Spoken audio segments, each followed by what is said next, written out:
ओम दुर्गाय नमः। माँ दुर्गा जी की तीसरी शक्ति का नाम चंद्रघंटा है। देवी का ये स्वरूप परम शांतिदायक और कल्याणकारी माना गया है। कहा जाता है कि इस देवी की साधना करने से तरह तरह की ध्वनियाँ सुनाई देती हैं। इस देवी के मस्तक पर घंटे के आकार का आधा चंद्र है, इसलिए इस देवी को चंद्रघंटा कहा गया है।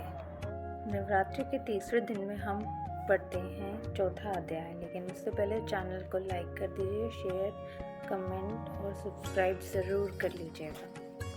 तो अब हम चौथा अध्याय आरंभ करते हैं। अत्यंत पराक्रमी दुष्टात्मा महिषासुर तथा उनकी असुर सेना के देवी के हाथ से मारे जाने पर इंद्र आदि देवता प्रणाम के लिए गर्दन तथा कंधे झुकाकर उन भगवती दुर्गा की उत्तम वचनों द्वारा स्तुति करने लगे।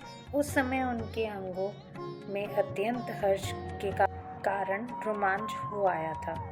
देवता बोले, संपूर्ण देवताओं की शक्ति का समुदाय ही जिनका स्वरूप है तथा जो देवी शक्ति से संपूर्ण जगत में व्यापक है, समस्त देवताओं और महर्षियों की पूजनीय उन जगदम्बा को हम भक्तिपूर्वक नमस्कार करते हैं। वह हम लोगों का कल्याण करें।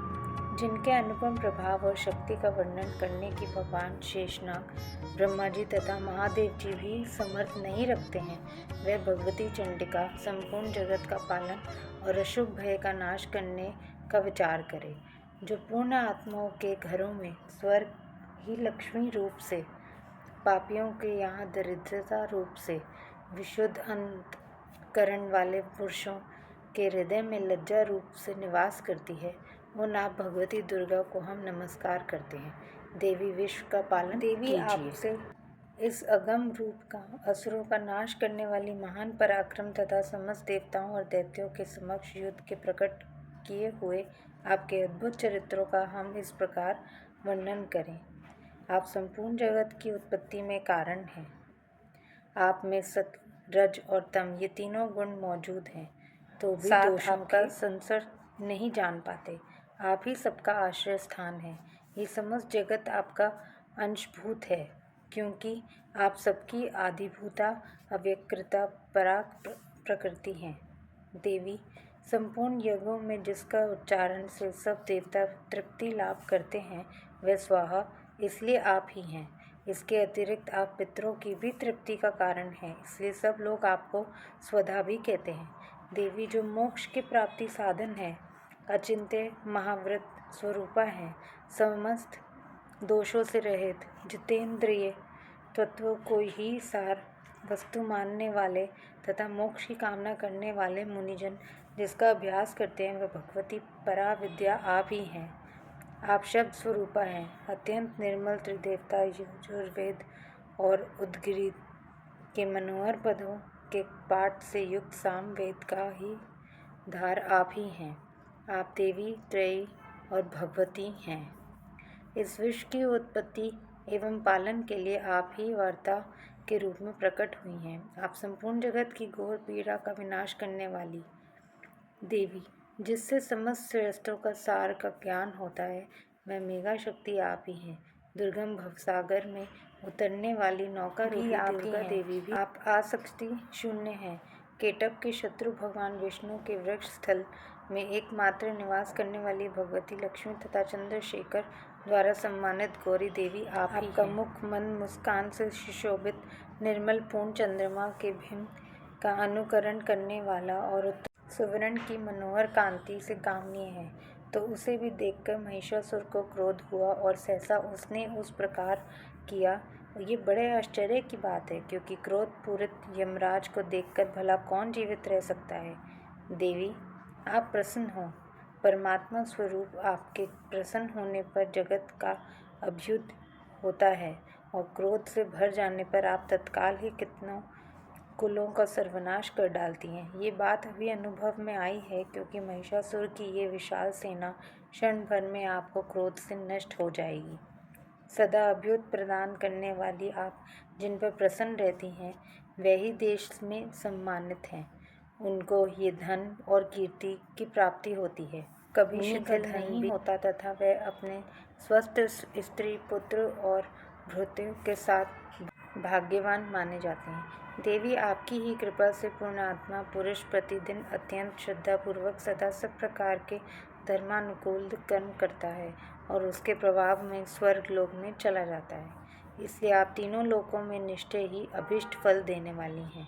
माँ दुर्गे, आप स्मरण करने पर सब प्राणियों का भय कर लेती हैं और स्वस्थ पुरुषों द्वारा चिंतन करने पर उन्हें आप परम कल्याणकारक बुद्धि प्रदान करती हैं। दुख, दरिद्रता, संकट और भय हरने वाली देवी, आपके सिवा दूसरा और कौन है जिसके चित्त सबका उपकार करने के लिए सदा ही दयाद्र रहते हैं। को मारने से संसार को सुख मिले तथा ये राक्षस चिरकाल तक नरक में रहने देने के लिए भले ही पाप करते हों, इस समय संग्राम में मृत्यु को प्राप्त होकर स्वर्ग लोक में चैन निश्चय ही यही सोचकर आप शत्रुओं का वध करती हैं। आप शत्रुओं पर शास्त्र को प्रहार क्यों करती हैं? समस्त शस्त्रों को दृष्टिपात मात्र से ही भस्मसात क्यों नहीं कर देती? इसमें एक रहस्य है। हमारे शस्त्रों से पवित्र होकर उत्तम लोगों में जाएं, इस प्रकार उनके प्रति भी आपका विचार अत्यंत उत्तम रहता है। खड्ग के तेज पुंजे की भयंकर दीप्ति से तथा आपके त्रिशूल के अग्रभाग की घनीभूत प्रभा से चुंधिया कर जो असुरों की आंखें फूट नहीं गईं, उसमें कारण यही था कि वे मनोहर रश्मियों से युक्त चंद्रमा के समान आनंददायक आपका इस सुंदर मुख का दर्शन करते हैं।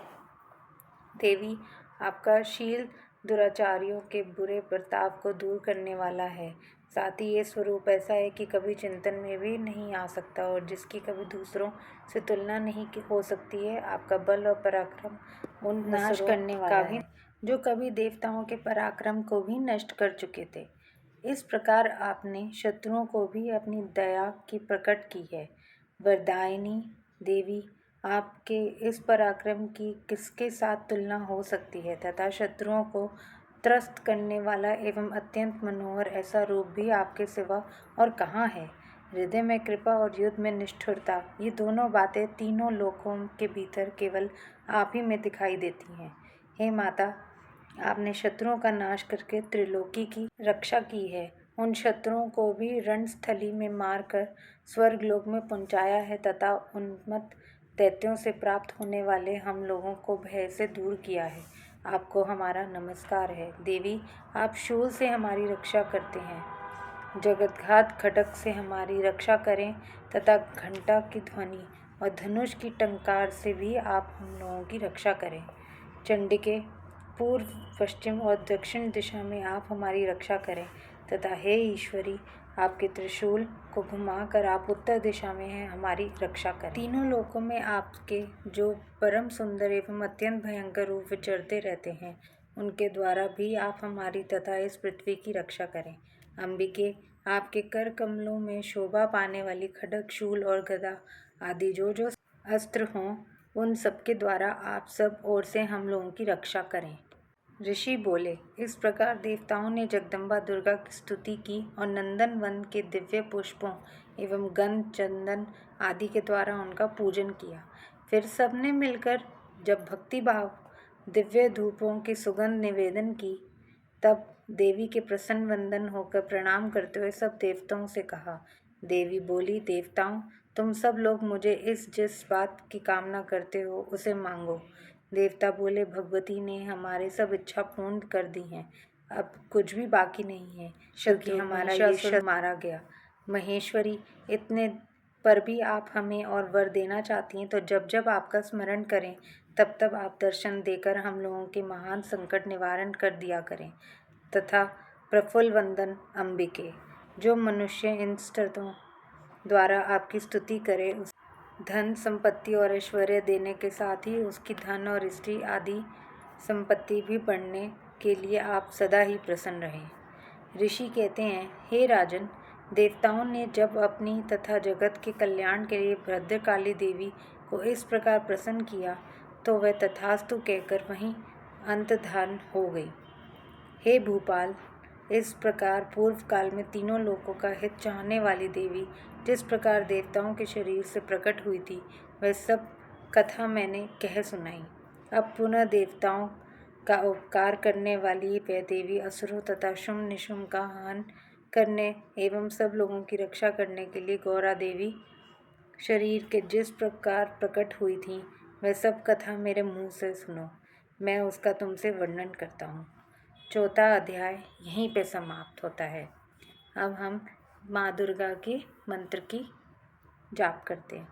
महाशक्ति दुर्गे देवाय नमो नमः। महाशक्ति दुर्गे देवाय नमो नमः। महाशक्ति दुर्गे देवाय नमो नमः। महाशक्ति दुर्गे देवाय नमो नमः।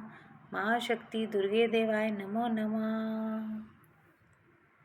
चैनल को सब्सक्राइब करिए और वीडियो को लाइक करिए। जय माता दी।